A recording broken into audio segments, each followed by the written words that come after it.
Hey art nerds! Today we are putting Stonehenge Aqua Hotpress watercolor paper and Stonehenge Aqua Coldpress watercolor paper to the NatoSoup Studio field test. So I have here 3 printed and inked illustrations. One on the Stonehenge hot press. This is a cotton rag hot press paper with a fairly smooth surface, almost reminiscent to illustration board in terms of texture or mixed media paper. And I have 2 illustrations, printed and inked on the Stonehenge Aqua Cold Press. Again, a cotton rag watercolor paper. I've experimented with this paper in the past and I really like how it handles, so I'm really looking forward to putting this to a full field test today.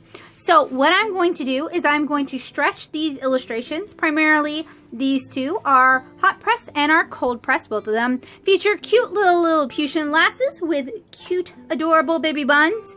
So it's a bun to bun challenge, but I'm going to stretch both of these illustrations on white Coldpress and I will paint them in time lapse for you guys, and then I'll check back in with you guys with my thoughts, with my opinions, anything that really stands out. Now these were inked with a Sakura of America Pigma FB. This is a waterproof and alcohol marker proof brush pen that I happen to really like. So if you're looking for something that can withstand water and alcohol, this would be the brush pen for you. So these are illustrations from my 2017 Inktober zine, Lilliputian Living Volume 1. You can find it in my Natto shop, and you guys can find a link in the description below. And you can also buy it from me at conventions. If you are looking for a digital copy, head on over to patreon.com/NatoSoup and join the Art Nerd community, because Art Nerds have access to most of my zines free of charge. If you would like to purchase it outright, you can find a listing for a digital copy on Gumroad as well. So let's go ahead and get started. Let's start with the Stonehenge Aqua Hot Press. Now, for the sake of time, this isn't going to be a full tutorial. I will actually upload a tutorial for this piece later on. So my thoughts on the hot press. So first I tried to apply an overall graduated wash, which you guys can see here. Water seems to mainly sit on the surface of the paper, perhaps because hot presses run through hot rollers compressing the paper fibers. I realize that washes are not common techniques with hot press, but I wanted a wash to tone the paper. So my dry time started at 5:20. I noticed that when the paper was wet, there was significant buckling despite stretching and securing with binder clips. At 5:32, the paper was still cool to the touch, but surface dry and still somewhat buckled. By 5:35, I decided to apply another wash. I allowed that to dry. At 5:48, the ochre was still damp. The yellow was cool to the touch. By 5:59, I applied a layer of yellow ochre for the hay, and it was still wet at 6:20. By 6:12. At 6:12, I mixed ultramarine with cool yellow, and I applied it to the background as grass, and I allowed that to dry. And by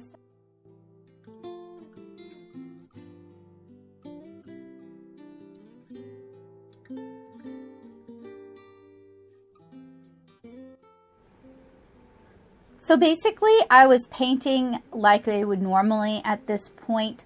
I did find that the paper wasn't quite as receptive to the paint as cold press papers normally are, and I was really kind of struggling to get her skin tone just right. So normally when I paint on cold press, the colors go down a little bit darker and then they dry a little bit lighter. With the hot press, the colors were drying very close to how they went down, which there's nothing wrong with that. It just made it a little bit more difficult for me to gauge how the colors were going to look because I'd gotten so used to them drying lighter.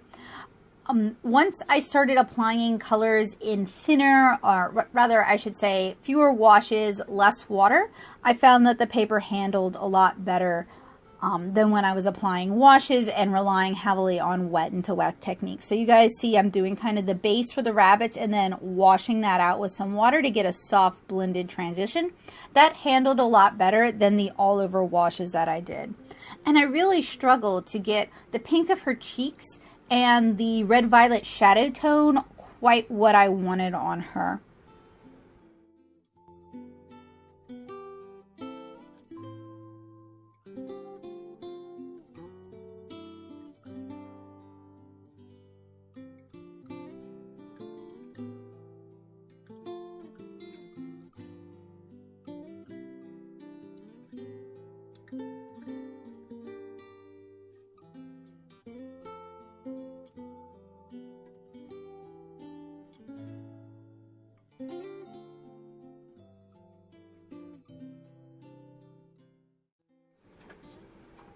Basically, I found that if I was working thickly, I liked how the paper handled the paint, but if I was working really thin or if I intended to build up color through layers, it didn't handle quite the way I wanted it to. I also found, and you guys will see this a little bit later on when I'm adding the shadows to the hay, that there was sort of a muddiness to the color because it's not like this paper has a texture that the sediment can kind of fall into some of the cracks. Everything is basically on the same layer, and since it's hot press, the fibers have been compressed so they can't quite soak into the paper the same way.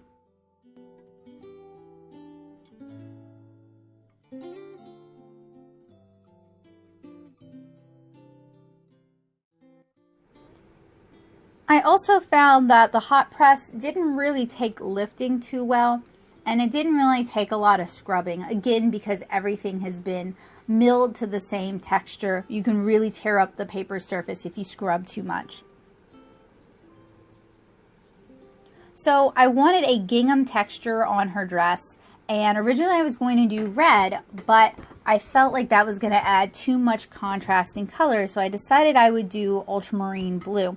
So what I did is I painted a base tone, a very light wash of ultramarine on her dress first, and allowed it to dry. So for these flowers, I actually used Soho's Urban Blue Violet because it is a really beautiful blue-violet color, and I wanted to paint forget-me-nots. I thought that would add kind of a sweet note to this painting.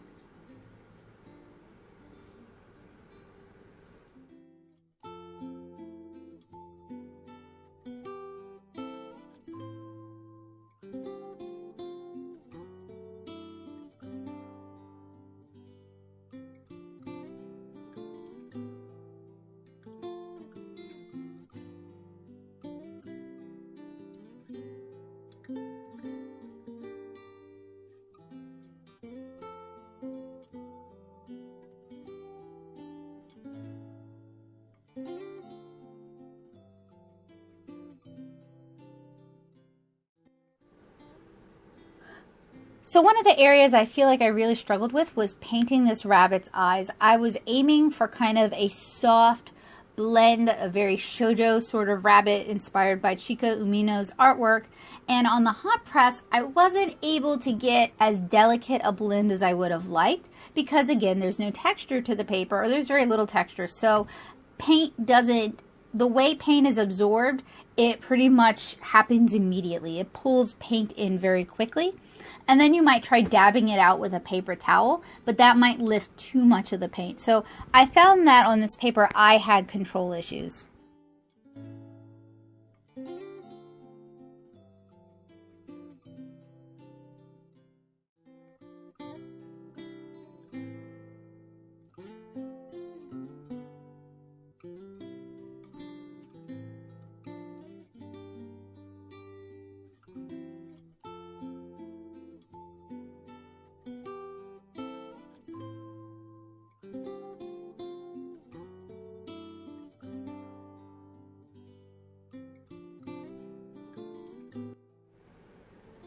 On the note of control issues though, adding the fur texture to the rabbit's backs was very easy on this paper. If I wasn't recording, I would normally twist and turn my stretcher board to suit what I need, but since I'm recording and it's on a big stretcher board, that makes it kind of a space problem.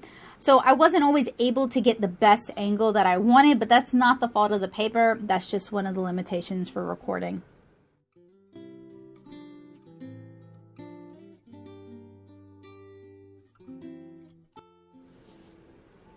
So for her dress, I painted the gingham stripes going horizontally first, and I allowed those to dry, and I was pretty happy with those turned out.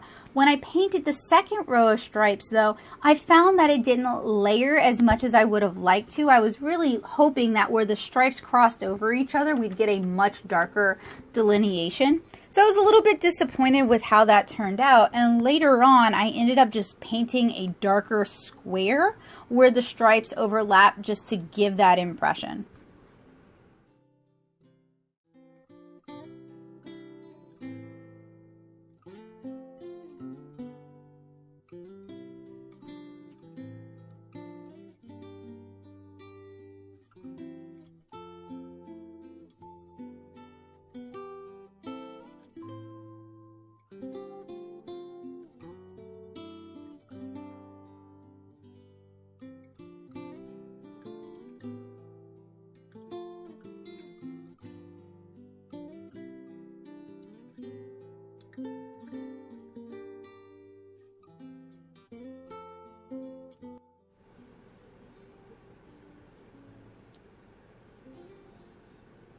So at this point, I let it dry overnight, and I came back to it the next morning.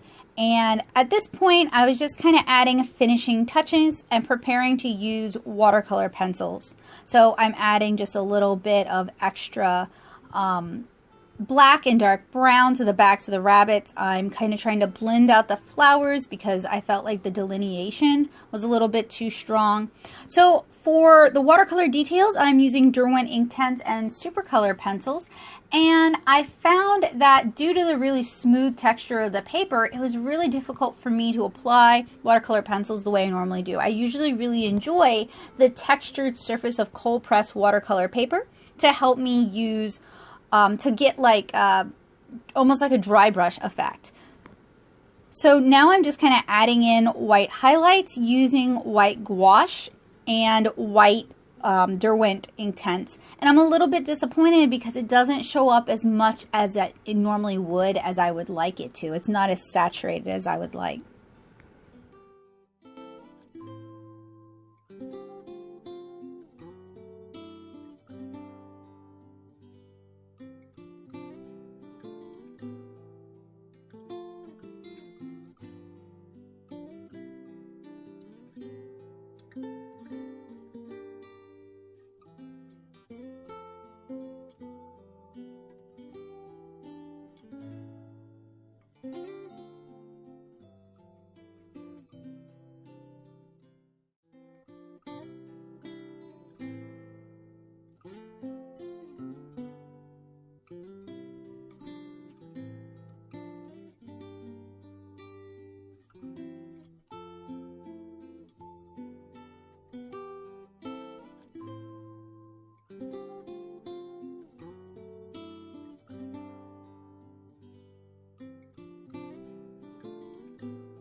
So I found that the colors get kind of muddy and they're a little bit opaque on this paper. So what I decided to do after I did white corrections is I re-inked it using the Pigma FB that I'd initially used to ink it, just to kind of tighten up that line weight and to add that contrast back into the piece.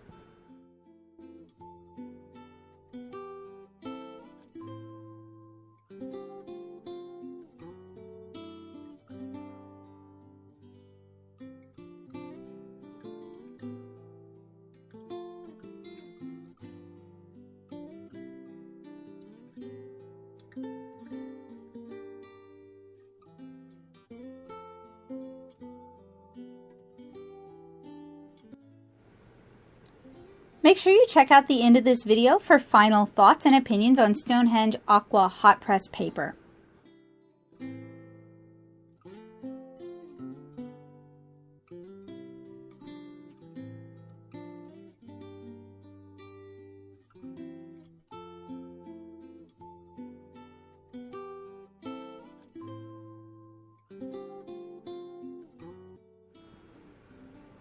Moving on, we have our Stonehenge Aqua Coldpress watercolor paper.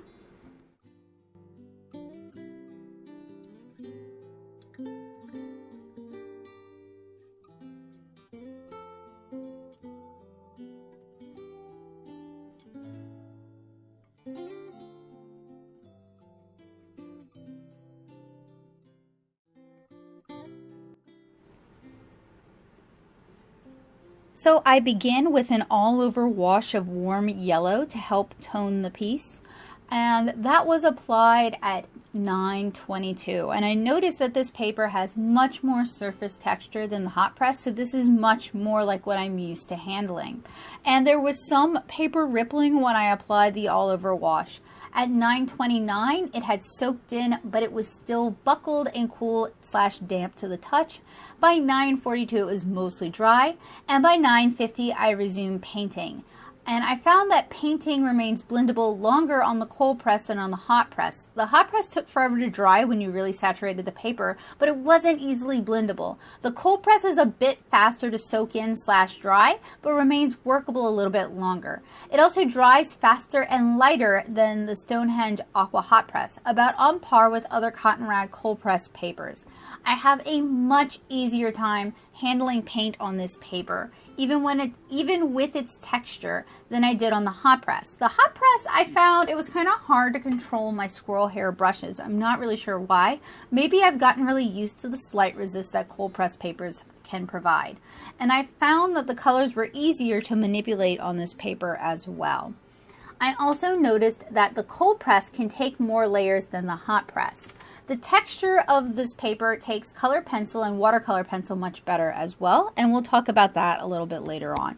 But what I really liked about the cold press paper is just how well it takes color, how well it handles blending, the soft transitions I can achieve, and the texture on the paper really showcases sedimentation. It doesn't read as muddy, it reads as beautiful visual texture. And I found that the hot press, for me and the way I paint, anything that had a bit of texture started to read as muddy.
I found gauging and applying color to be easier on the cold press than it was on the hot press. On the hot press, I really felt like I kind of struggled to get my colors the way I wanted them.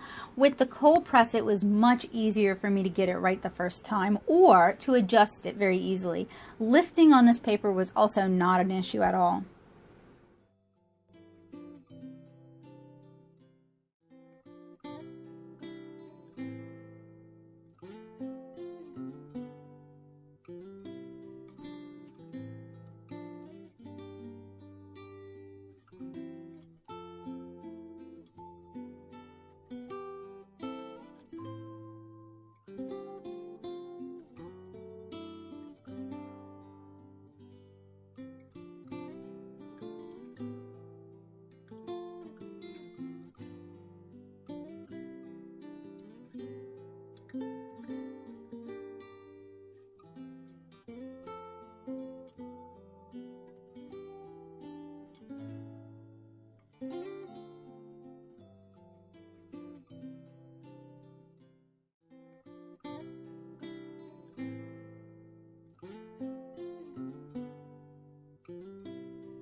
Another really nice thing about this cold press paper is the ability to layer and to achieve color depth. I felt like my colors seemed a little bit flat on the hot press paper, whereas I was able to get some really nice, rich color depth, really work the color on the cold press paper.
You can also see we can get some really clean layer delineations from one layer to the next on this cold press paper. That's not always something you want, but it's nice being able to have the option.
I feel like the colors on this paper dry a little bit softer, more like other cotton rag cold press watercolor papers.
I spent a little bit longer painting this piece than I spent on the hot press piece because I could, because this paper would allow the additional layers.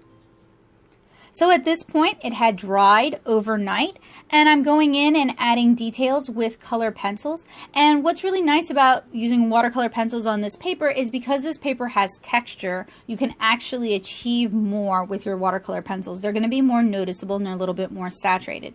On that note, I did not have the opacity problems that I had with the hot press paper. My colors didn't seem as muddy, so I didn't feel the need to re-ink this piece the way I had to re-ink the hot press.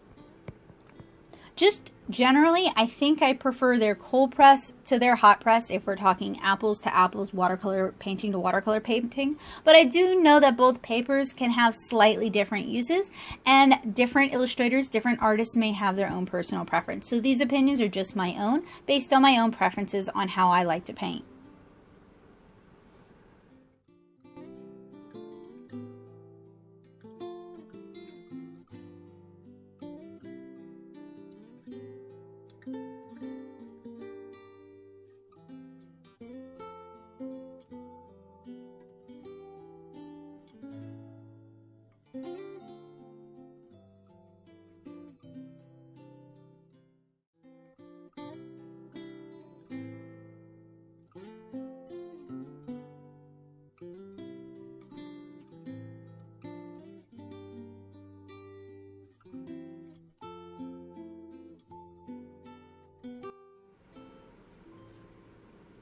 Alright, so that about sums it up for the Stonehenge Aqua Cold Press paper. Stay tuned for my final verdict.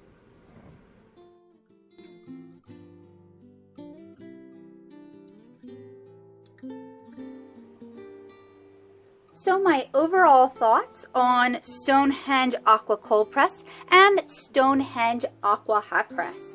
Stonehenge Aqua watercolor paper handles really nicely. Both the hot press and the cold press handle like high quality watercolor papers. I prefer the cold press. It can take a lot of water and a lot of layers. It has a decent amount of texture and the colors are clean and brilliant, but I think that really is just a preference. I generally paint on cold press paper and I rarely use hot press. I've used Stonehenge hot press in the past to paint a paper child of Kara as an eye catch, so you can see her little arm loops over the book and it's been reinforced in the back, so this slides in the cover, and this is just to kind of catch people's attention and let them know that this is a watercolor book and give them a feel for the character. This is a reproduction. I don't actually know where the original is at this time, but it was painted on the Stonehenge Hotpress. I used this little printout for conventions, and I used a lineless watercolor technique and very limited water since it's a single character illustration, and I was really impressed by how the paper handled. For this comparative field test, I removed both papers from their respective blocks, ran them through my printer to print blue lines, penciled, then inked the individual illustrations. After the inks had cured, I erased the pencils, and I stretched both illustrations as you guys saw in the video. Both papers ran through my printer with no problem, and the hot press was a little bit easier to ink on. I am a little bit concerned that inking then erasing the pencils may have caused some surface abrasion to the hot press, which may have changed its handling properties, since I found it a little bit more difficult to use in this instance than when I painted this paper child. So I'm definitely going to explore with this paper a little bit more before I'll have a really final verdict. I painted both of these illustrations with the same palette, my daily driver that contains a mix of Holbein, Winsor and Newton Daniel Smith, Soho and Magello watercolors, and you guys can check the cards for a video about that palette. I found that the watercolors were a bit more chalky and opaque on the hot press. I'm sure many of y'all cringed as I poured water onto hot press and demanded it perform like cold press, but I wanted to handle both papers the way I normally paint because it's about finding papers that work well for my methods. Every artist is going to have their own methods and their own needs, so I highly recommend you guys take what you need from this video and explore on your own. I like both papers, and I think I'll continue to use them both regularly. I would say the Stonehenge Aqua Hotpress handles about on par for papers like Arches and Moulin du Roi. I would compare it directly to Cheap Joe's Kilimanjaro paper, which I really like. Stonehenge Aqua Hotpress is the first hot press that ever impressed me, due to Tish, so I don't have many hot press papers to compare it to, but I'm open to exploring more hot press papers in the future because of this paper. Both papers were recommended by friend and fellow watercolor artist Kabocha. Thank you for turning me on to these awesome papers, Kabocha. I also have a pad of the new Stonehenge Aqua Black Coldpress. So it's a black watercolor paper. It's supposed to be 100% cotton. I've been looking all over for it, and I'm really excited to have finally found it at the Nashville Plaza. And I plan on exploring that paper in the future with you guys. So keep an eye out on this channel for that update. I want to thank you guys so much for joining me today, helping me experiment with these papers. I hope this was helpful, useful, and informative for you guys.